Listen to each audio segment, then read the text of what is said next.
नमस्कार। सातवां सच के लिए रांची से अवधेश। आज की खबर, आदिवासी मूलवासी संयुक्त मोर्चा कोर कमेटी की बैठक संपन्न। आगे जानिए इस बैठक में आजम अहमद सहित अन्य नेताओं ने क्या कहा। सातवां सच के लिए अवधेश यादव की रिपोर्ट। आज आदिवासी मूलवासी संयुक्त मोर्चा के कोर कमेटी की बैठक डॉक्टर कर्मा उरांव की अध्यक्षता में संपन्न हुई, जिसमें निम्नलिखित निर्णय हुए। बैठक होटल गंगा आश्रम कचहरी रोड रांची में हुई। बैठक का संचालन अंतु तिर्की ने किया और धन्यवाद ज्ञापन प्रवीण देवघरिया ने किया। आज की बैठक का मूल अंश जिस पर चर्चा हुई, राज्य में स्थानीय एवं नियोजन नीति का अब तक समुचित स्वरूप में परिभाषित नहीं होना, राज्य हित एवं राज्य के युवाओं के पक्ष में नहीं है। लाखों पद रिक्त है, पर झारखंड कर्मचारी सेवा आयोग के माध्यम से वर्तमान सरकार के कार्यकाल में एक भी नियुक्ति नहीं हुई। यह दुर्भाग्यपूर्ण स्थिति है। शिक्षित बेरोजगार युवा दर दर रोजगार के लिए भटक रहे हैं, ठोकरें खा रहे हैं। राज्य में शासनिक और प्रशासनिक क्षेत्र से निचला स्तर तक भ्रष्टाचार व्याप्त है, जनता त्रस्त है और राज्य में राजकीय दफ्तरों में कोई कार्य बिना लेन देन के नहीं होते। यह दुर्भाग्यपूर्ण स्थिति है कि पूर्व उद्योग सचिव एवं अन्य भ्रष्टाचार में लिप्त होकर राज्य सरकार का पोल खोल दिया है।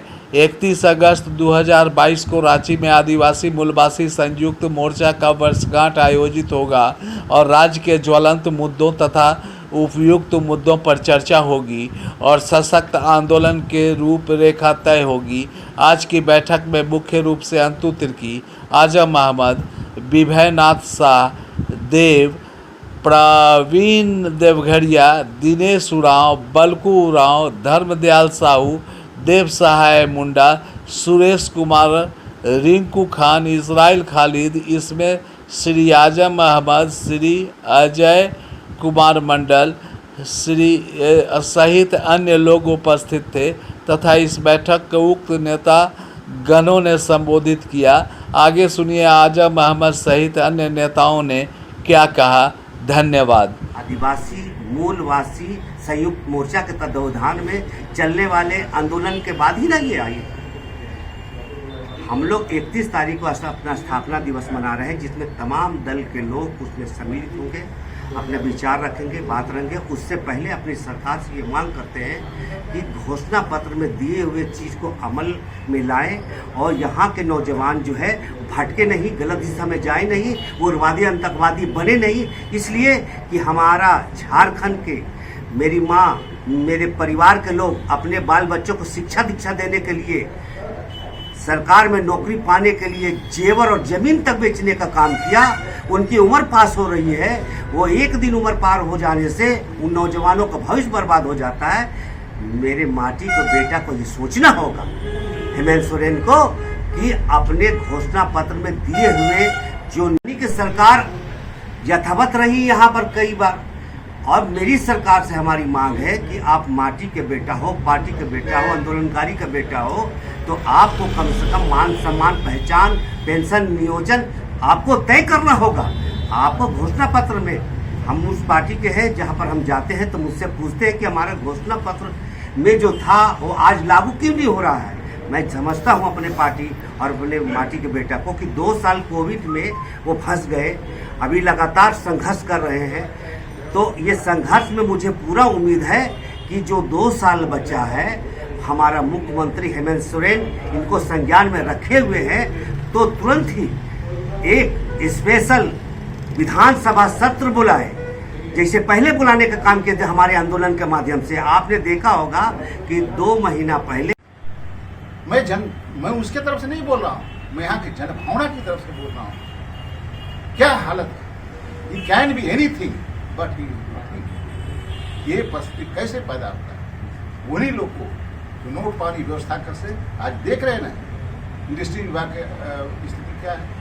यहाँ पर बड़े बड़े पल्स हॉस्पिटल क्या क्या निकल रहे हैं, जमीनें निकल रही हैं। ये परिस्थिति कौन जिम्मेदार है? शासन जिम्मेदार है। इसका विद्रोह होगा, रुकेगा नहीं। ये हम बौद्धिक नेतृत्व के लिए इस बात को आदमी को एक तरह से जगाने का काम कर रहे हैं। यही हम लोग का दायित्व है।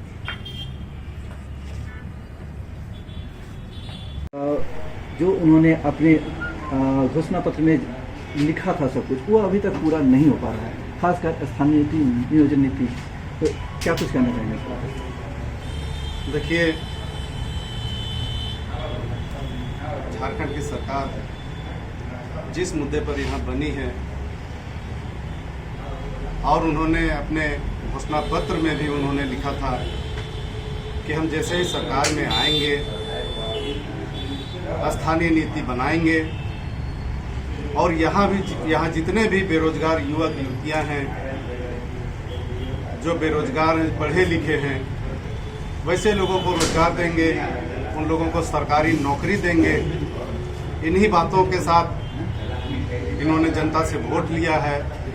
पूरे झारखंड के लोग इन पर विश्वास करके इनको मुख्यमंत्री बनाने का काम किया है।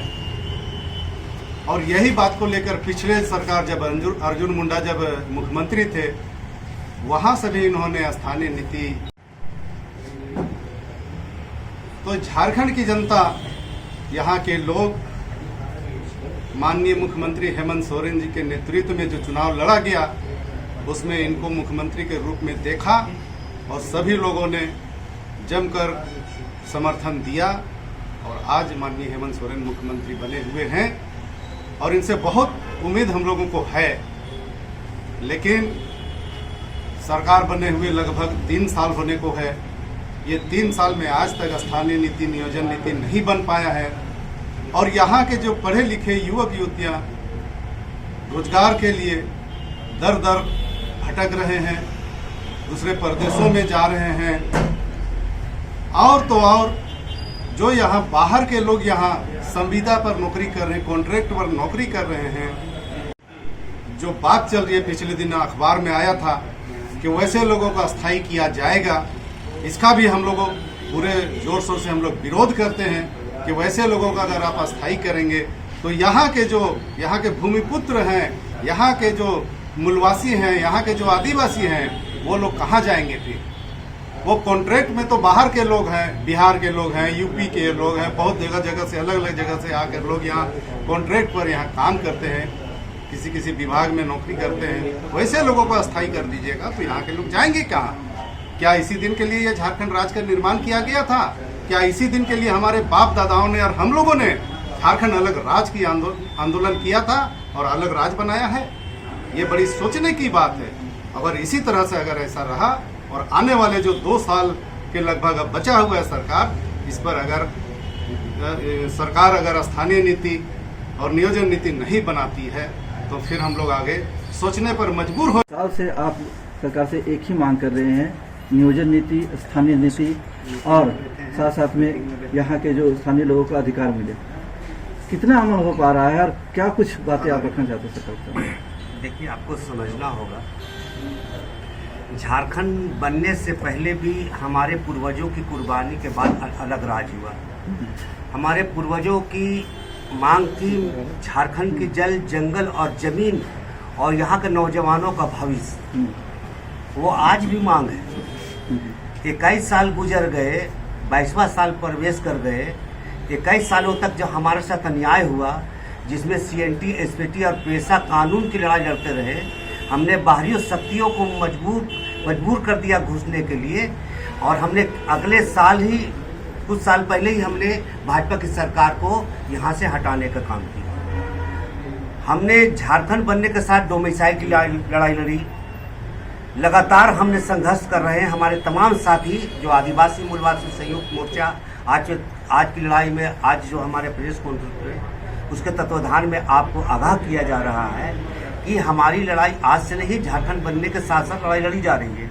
लेकिन आज की जो परिवेश में जो सरकार है, वो खुद अपने घोषणा पत्र में 1 साल में 5 लाख लोगों को नौकरी और यहाँ स्थानीय नीति तय करने की बात कहा था। तो घोषणा पत्र के बाद कुछ बचता ही नहीं। घोषणा पत्र एक शपथ पत्र होता है जो हर पार्टी के लोग अपने शपथ पत्र में सरकार की जो योजना होती है और जो मूल समस्या होता है उनके निदान के लिए। अब मेरी पार्टी जो झारखंड में है वो है माटी की पार्टी, जिसका मैं एक सदस्य हूँ झारखंड मुक्ति मोर्चा का। ये भाजपा की पार्टी नहीं है कि 2013 में